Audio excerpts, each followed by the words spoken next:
Heillä on Harvialan koulukodista.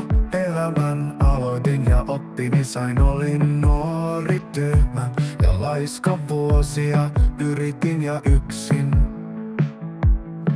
Elin ilman yhtäkään ystävää, jotenkin sattumalta kokemukseni ja puuri kautta löysin pieni piiri, jossa elämäni aukesi.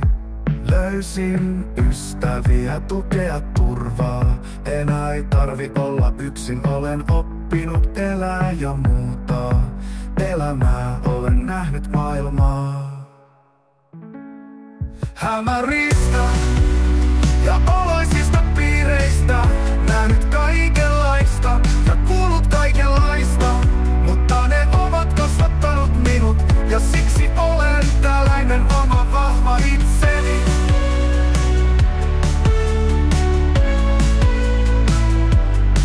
Siksi elän elämää ja elämäni löysin Mukulasta ystävät ja tuen ja turvan, ja siitä olen ylpeä ja kiitollinen. Näin elämäni muuttuman ja kaiken paskan taakse lipuvan ja uuden suunnan ja valon kotti tulevan. Elämä on liian lyhyt rukuun ja murheisiin hetkeltä uutta.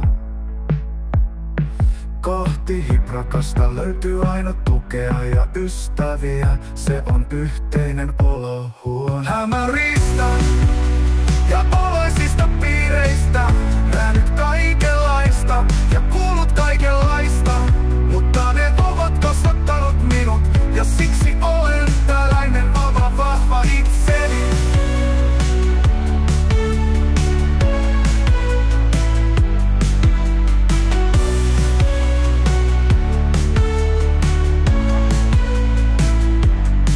Olohuone, olohuone.